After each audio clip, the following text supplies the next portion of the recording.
Verdes Mares Notícias.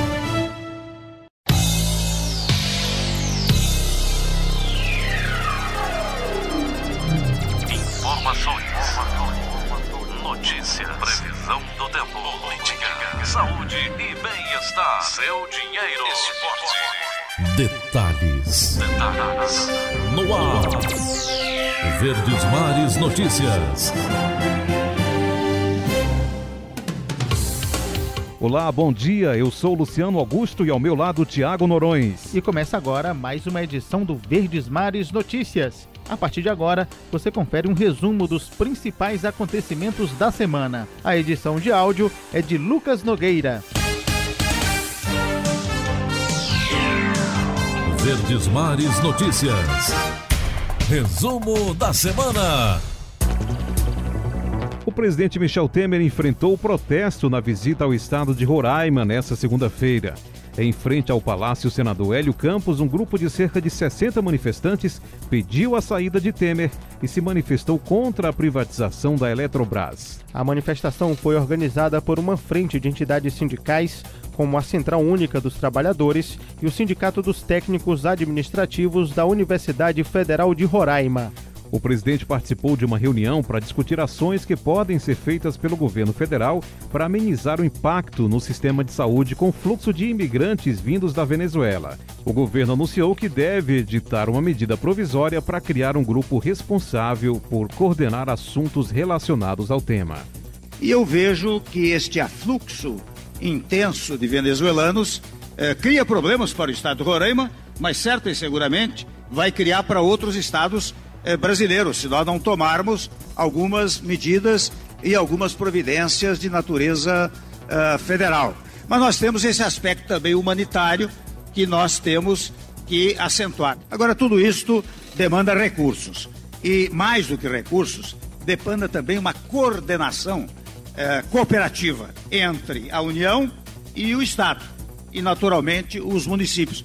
Para tanto, eu quero editar muito proximamente, talvez na quarta ou mais tardar quinta-feira, uma medida provisória que tratará deste assunto e quero dizer à governadora, aos senhores parlamentares, a todos, que não faltarão recursos, eu não quero estimá-los agora, mas todos os recursos necessários serão encaminhados para solucionar a questão dos venezuelanos, ou seja, o aspecto humanitário, mas também a solução para o estado de Roraima. A Prefeitura de Boa Vista estima que cerca de 40 mil venezuelanos tenham entrado na cidade ao fugir da crise econômica e política que passa o país vizinho. O número corresponde a mais de 10% da população local, de cerca de 330 mil habitantes. O ministro da Defesa, Raul Jungmann, disse que o Exército vai duplicar o efetivo de pelotões de fronteira no estado. O Ministério da Defesa e as Forças Armadas passam a assumir, além de ações e atividades já anteriores devidamente assumidas, as medidas que passo agora a elencar. Em primeiro lugar, a coordenação da ação humanitária federal passará a cargo das Forças Armadas, que designarão um oficial general para assumir essa coordenação. Em segundo lugar, a duplicação do efetivo na fronteira dos nossos pelotões. Me corrige o ministro Etgói. Então nós estaremos dobrando os nossos pelotões de fronteira, os seus efetivos. Terceiro, a partir das necessidades que se apresentem, as Forças Armadas estarão duplicando os seus checkpoints, ou seja, os seus postos de controle no interior do estado de Roraima. A chuva de 40 milímetros que caiu em Fortaleza segunda-feira foi suficiente para causar uma infiltração no telhado da unidade de pronto atendimento da Praia do Futuro, interrompendo a prestação do serviço no local durante o período da manhã. De acordo com a Secretaria de Saúde do Estado, todas as medidas foram tomadas para garantir o completo funcionamento da UPA. O fornecimento de energia na região foi interrompido ainda na madrugada de segunda-feira. Segundo a secretaria, a unidade possui gerador, mas a água da chuva alcançou o quadro de eletricidade da UPA, impossibilitando o uso do equipamento. Com o período de chuvas, aumentam os riscos de contrair doenças devido às lamas que se formam nas ruas e que, misturadas com lixo e demais insetos e roedores, podem favorecer o risco de contaminação. O coordenador da Célula de Vigilância em Saúde de Fortaleza, Nélio Moraes, reforça os cuidados nessa época. É um período que a própria modificação climática, por si só, ela já pode gerar alguns estresses, né, orgânicos, né, do contato direto com águas estagnadas, né, nessas águas que estão nos jogadouros, nas vias urbanas, que é a leptospirose, que é uma doença transmitida pela urina do rato, e as pessoas em contato com a água, com uma solução de continuidade na pele ou com a própria permeabilidade da pele, a bactéria causadora da doença penetra no organismo da pessoa e um período em torno de 5, 6, 7 dias, um período de incubação, depois desse contato com a água, ela, se for desencadear a enfermidade, a doença, a leptospirose, ela vai apresentar febre, né, calafrios, dores, sobretudo na panturrilha, na batata da perna, e a leptospirose é uma doença muito grave, é uma doença que ataca órgãos, né, essenciais, o fígado e os rins. Portanto, esse cuidado deve se ter, né? Deve-se evitar banhar em águas que você não tenha, na realidade, a confiança que essa água esteja realmente limpa. Com a volta das precipitações, a atenção também deve ser redobrada dentro de casa. O prefeito de Fortaleza, Roberto Cláudio, lembra que 80% dos focos do mosquito Aedes aegypti, transmissor da dengue, da zika e da chikungunya, estão nos quintais das residências. Há, às vezes, uma informação equivocada de que o combate ao mosquito está fora de casa, é no lixão, é no canteiro central, é na calçada, e a despeito dele também estar lá, 80% dos focos está dentro de casa. Às vezes está falando mal do quintal do vizinho, do jardim do vizinho, do lixo do outro, do canteiro do outro, e o mosquito está dentro de casa, da gente. Então a mais importante ação, a mais estratégica, é a gente dentro de casa tomar conta dos potenciais focos. A gente está com a campanha no ar, a gente já começou os mutirões, estamos já começando com as bombas costais nas áreas de maior frequência e incidência do mosquito, uma ação mais dirigida, mas só essa grande mobilização com o cidadão e com a cidade é que vai produzir o resultado que a gente espera.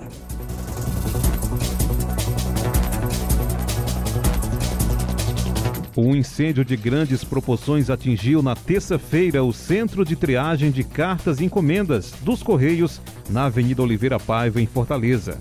O Corpo de Bombeiros foi acionado para o local para debelar as chamas. Não houve feridos. Segundo a assessoria de imprensa dos Correios, o incêndio aconteceu em um galpão de triagem de objetos postais. São as cartas e encomendas como SEDEX e PAC. No local havia apenas um vigilante que acionou os bombeiros. Este funcionário informou que o incêndio começou entre 3h30 e 4 horas da tarde. Segundo informações dos bombeiros, 90% do galpão foi atingido pelas chamas. Os carros e caminhões dos Correios que estavam no depósito foram tirados antes que o fogo também chegasse por lá. A repórter da TV Diário, Darley Melo, esteve no local detalhando como aconteceu.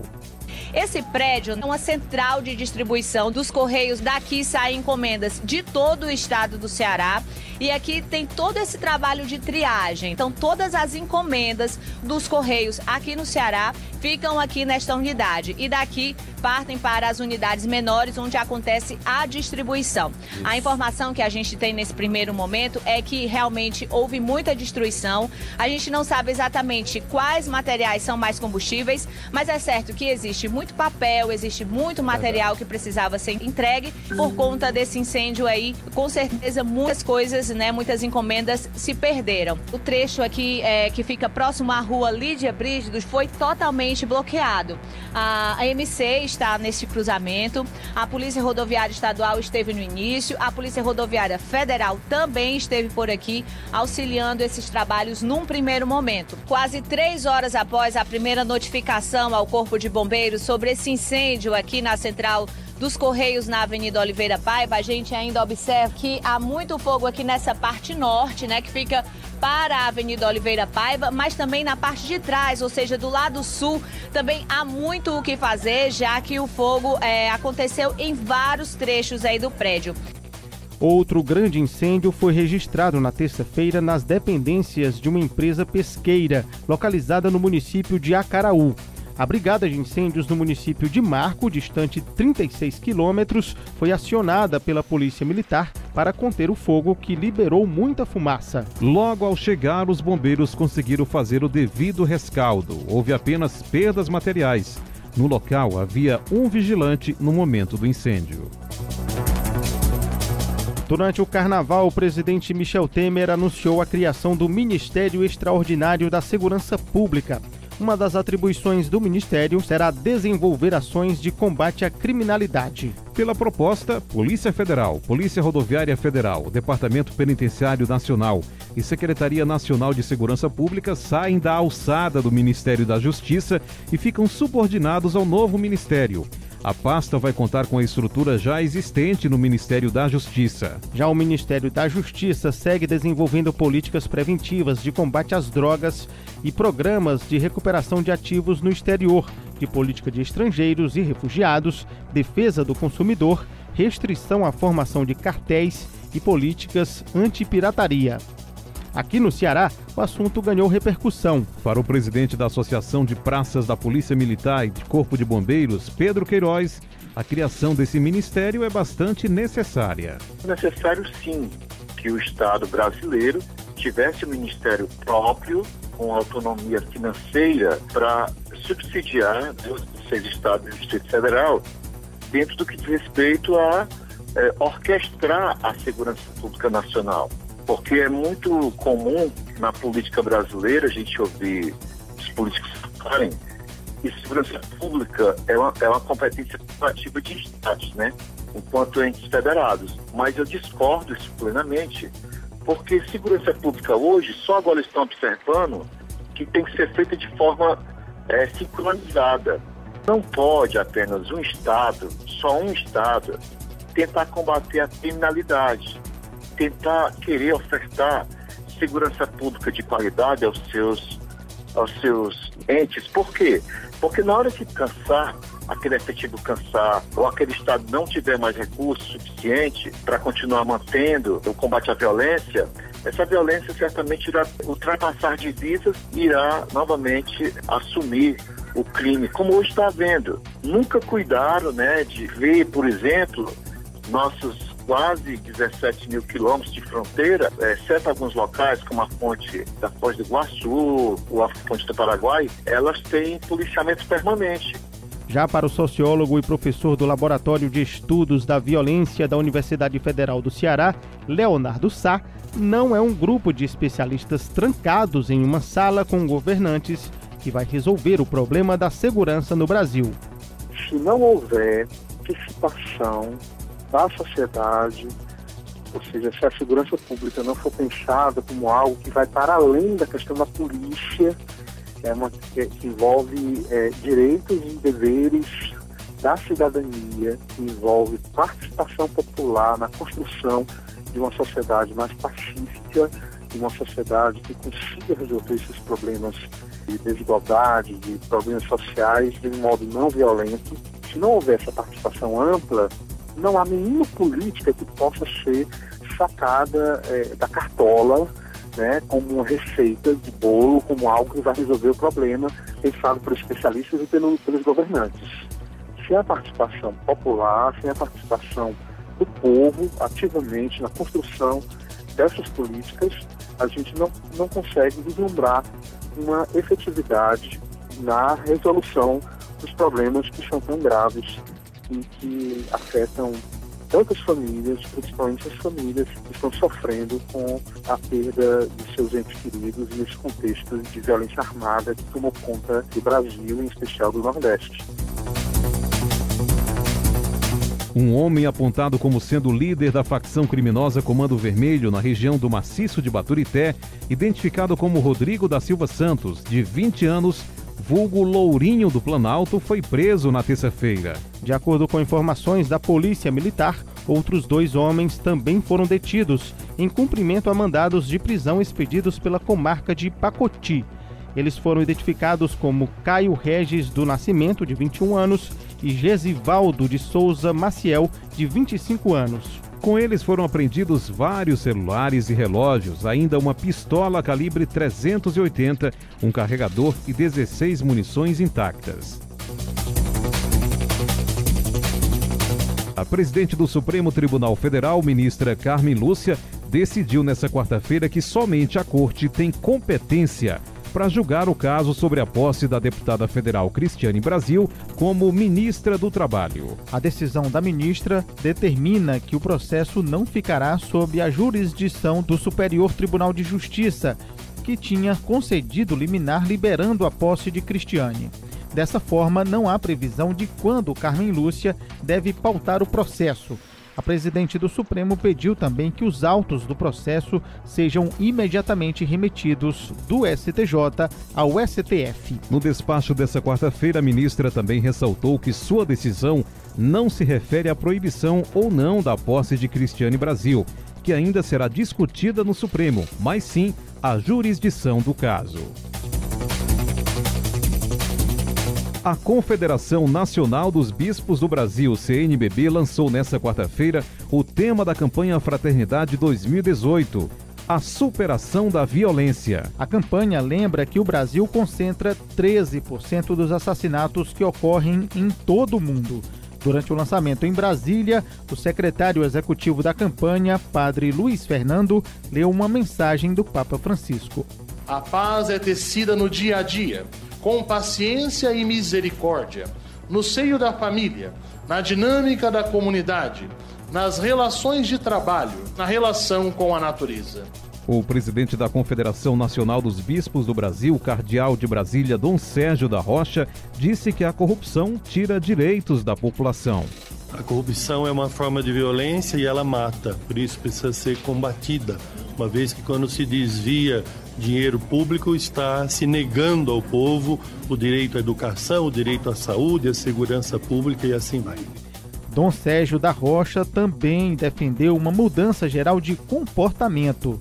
Nós queremos dizer um não à violência nas redes sociais, nas ruas, nos diversos ambientes. Por isso, é preciso que esse não seja traduzido em atitudes pessoais, mas também nós precisamos, sim, do poder público que nos ajude a superar as causas da violência.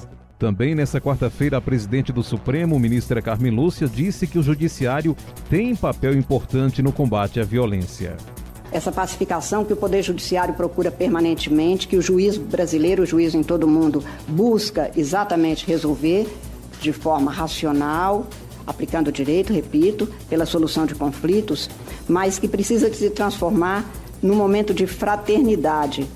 Porque como aplicar a fraternidade quando a delicadeza com o outro, a crença no outro e a solidariedade com o outro não é a regra? Um atirador abriu fogo em uma escola de ensino médio na Flórida, nos Estados Unidos. De acordo com a polícia local, 17 pessoas morreram, sendo 12 no local, 3 do lado de fora da escola e 2 no hospital. 12 outras pessoas foram levadas ao hospital e estão sendo tratadas. O atirador foi identificado como um ex-aluno de 19 anos. Ele foi detido do lado de fora da escola, levado ao hospital e, em seguida, à delegacia. Os tiros começaram por volta das 14 horas e 30 minutos, horário de saída dos estudantes da escola. Um dos alunos falou à imprensa norte-americana que o autor seria uma pessoa problemática e que já teria mostrado, inclusive, fotos de suas armas no celular. 2 filhos do ex-presidente do Fortaleza Esporte Clube e empresário Luiz Eduardo Girão estavam na escola. Ele estava a caminho do colégio quando o filho de 16 anos o informou que tiros haviam sido disparados dentro da unidade e que sua irmã de 15 anos ainda estava no interior. Estamos aqui na porta da escola esperando a Ana Cecília, minha filha, sair da aula, aqui passando a polícia, os pais estão todos ali, os pais esperando. Tivemos agora informação que as portas estão sendo liberadas, né, das salas, estão sendo liberadas, as crianças estão saindo escoltadas. Foi um tiroteio, já soubemos que mataram um professor aqui e alguns feridos também, não temos informações. E mais uma tragédia. Os clientes dos Correios que tiveram cartas e encomendas destruídas com o incêndio da última terça-feira em Fortaleza serão indenizados. Acompanhe as informações agora com Rebeca Marinho. Quase toda a carga que estava no centro de triagem dos Correios em Fortaleza foi perdida no incêndio que aconteceu nesta terça-feira. E agora muita gente está preocupada com os pertences que estavam no local. O superintendente estadual dos Correios, Érico Jovino Salles, explica que os clientes serão ressarcidos. Esse é o procedimento padrão. E os clientes que estiverem aguardando encomenda, que o prazo de entrega já tiver, está sendo superior, já vencido, eles podem entrar em contato com o 0800 da agência pelo site, www.correios.com.br, lá tem fale conosco na parte superior e vai fazer a reclamação lá. A gente está aguardando a perícia dos órgãos competentes para a gente saber, né, o que realmente aconteceu aqui no nosso prédio, e daí realmente está possíveis indenizações. A gente está esperando alguma encomenda que comprou em algum site, entra em contato com a empresa que fez a venda, e eles vão entrar em contato com os canais de relacionamento com os Correios e fazer a reclamação. O superintendente também comentou as denúncias feitas pelo Sindicato dos Trabalhadores dos Correios sobre os possíveis problemas no prédio onde o incêndio aconteceu. O sindicato fez alguns ofícios, as providências foram tomadas diante dos ofícios enviados, em relação ao ofício de 2016, então o que estava dentro do possível foi tomado de medidas preventivas, inclusive quando o corpo de bombeiros chegou ao local, eles conseguiram utilizar os hidrantes, tinham extintores em todas as áreas, a reserva técnica foi toda utilizada pelos bombeiros, né? Foi muito rápido, a gente não tem ainda ideia de como começou, de que horas começou realmente, que a gente tem informação até o momento, é o que o vigilante nos informou, que houve uma explosão e em seguida acionou o corpo de bombeiros. Então a perícia é quem vai dizer mais precisamente o que aconteceu, né, o que houve. Mas todas as medidas possíveis foram tomadas. Cerca de 90% da carga postal foi destruída nas chamas. Em nota, os Correios disse estar elaborando um plano de contingência para garantir a continuidade da triagem dos objetos destinados ao Ceará. Rebeca Marinho para a Rádio Verdes Mares. O Verdes Mares Notícias volta daqui a pouco com um resumo dos principais acontecimentos da semana. Verdes Mares Notícias.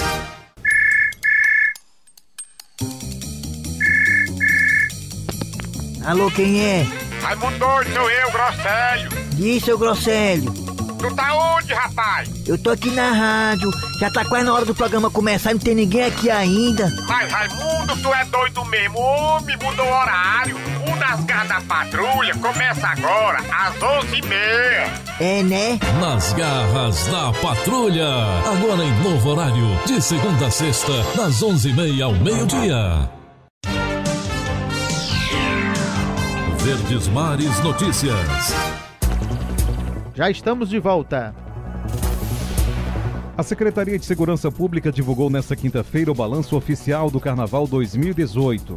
Em todo o estado foi registrado aumento de 28% nos crimes violentos, letais e intencionais. No Carnaval do ano passado foram assassinadas no Ceará 46 pessoas e este ano foram 59 registros. Fortaleza foi a cidade com o maior percentual de aumento de homicídios dolosos, 110%. Das 18 horas de sexta-feira às 6 da manhã de quarta de cinzas, 21 pessoas foram assassinadas, contra 10 casos no Carnaval de 2017 aqui em Fortaleza.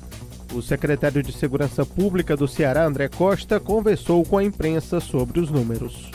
Os dados divulgados pela Secretaria de Segurança Pública aqui do estado dizem respeito à operação de carnaval que começou às 6 horas da noite da sexta-feira e se estendeu até às 6 horas da manhã da quarta-feira de cinzas. Os dados apresentados apresentam diminuições, reduções e também aumentos com relação a vários itens, seja eles de acidentes nas rodovias estaduais, também no número de afogamentos aqui no estado, mas o que chama a atenção é com relação às mortes violentas, os homicídios registrados aqui no estado.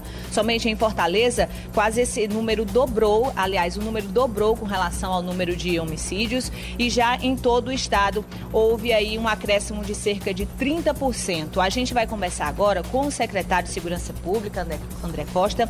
Esses dados, apresentados, como o senhor repassou aí, Houve alguns positivos, mas o que chama a atenção é com relação aos homicídios. Não estão relacionados à festa de carnaval em si. O que ocasionou, né, exatamente esses homicídios? Isso, nenhum desses homicídios ocorridos no estado teve alguma ligação com as festas ou ocorreu no entorno dessas festas. A gente vê, houve redução no interior do estado, né, houve menos homicídios no interior do estado. E o que tem até agora mais impactado realmente é essa briga, né, essa batalha entre as facções. Falando em crimes violentos também, tivemos uma redução nos assaltos praticados à mão armada, uma redução de 40% no estado, uma redução muito forte, devido a essa presença permanente da polícia. E também uma redução nas mortes nas rodovias estaduais e uma redução mortes por afogamento, né, um trabalho do Corpo de Bombeiros Militar. Então, essas mortes estariam relacionadas ainda a essa questão das facções criminosas? É prematuro afirmar de todas as mortes, né? Mas não tivemos latrocínios e algumas das mortes já identificadas eram pessoas ligadas a tráfico de drogas. Houve uma grande mobilização, né, de toda a frente da segurança pública com relação até a última chacina que aconteceu e por conta disso, quais são as preliminares desses trabalhos que já estão acontecendo? O que a gente pode destacar de trabalho nesse período? Não, buscamos intensificar algumas operações, né, acelerar até o andamento delas. Na prévia do carnaval tivemos várias operações aí realizadas, né, não só na capital, mas também no interior do estado, com diversas prisões, apreensões de armas, drogas também, prisão de homicidas, né, então pessoas que têm essa ligação com crimes mais violentos. Então houve essa intensificação do trabalho e a gente continua agora também, após o carnaval, dar continuidade a esse trabalho. Tivemos aí o mês de janeiro, falando em capital, o melhor resultado em 9 meses, foi o melhor resultado em relação ao número de homicídios, foi agora no mês de janeiro. Mês também que nós batemos recordes de apreensões de armas, foram 644 armas apreendidas e batemos recordes também de prisões em flagrante por homicídios, tráfico e roubos. Foram mais de 1.900 prisões em 31 dias, no mês de janeiro. Com relação a esse número, né, esse aumento aí de 30%, em paralelo a esse trabalho que começou a ser intensificado, o senhor acredita que esse número poderia ter sido maior ou realmente é porque o trabalho em si ainda não pode surtir tanto efeito ainda nesse período do carnaval? É difícil afirmar, né? Na verdade, a dinâmica que envolve os homicídios, ela envolve muito mais questões que só a polícia, né? Então, envolve também outras partes, desde a parte de ação de prevenção social, passando aí, quando a prevenção social não funciona, o problema desemboca na polícia, passando também por Ministério Público, Defensoria Pública, Poder Judiciário e o próprio sistema prisional. Então há um conjunto aí de ações que são necessárias ser feitas para interferir na dinâmica dos homicídios.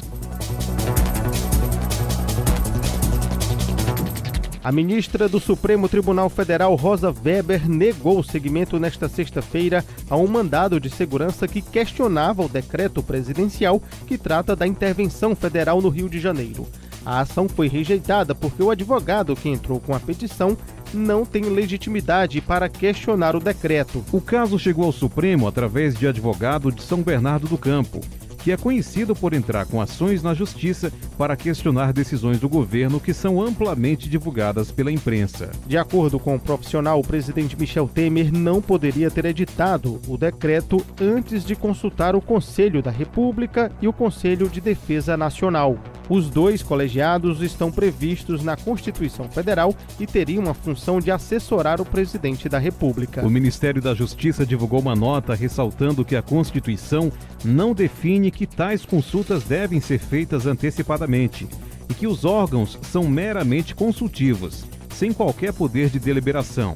A pasta reiterou que o decreto obedece rigorosamente o rito constitucional e cumpre o ordenamento jurídico.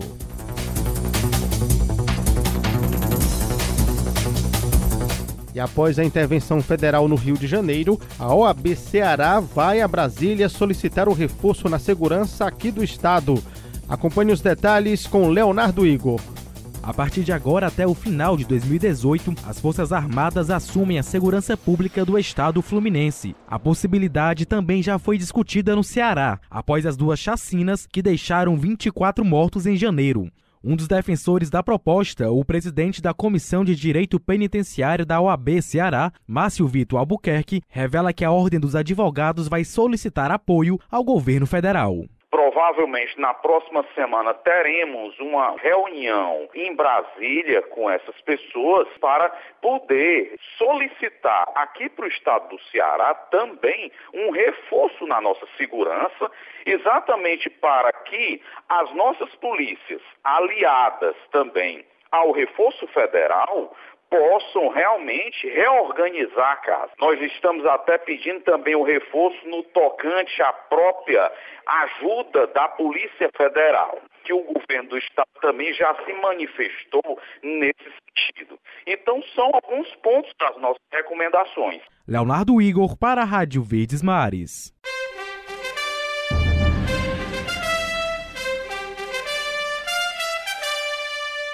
Eu sou o Tiago Norões e esse foi o Verdes Mares Notícias com um resumo dos principais acontecimentos da semana. A edição de áudio é de Lucas Nogueira. Fique agora com o Alimento da Fé e o pastor Robervan Rodrigues.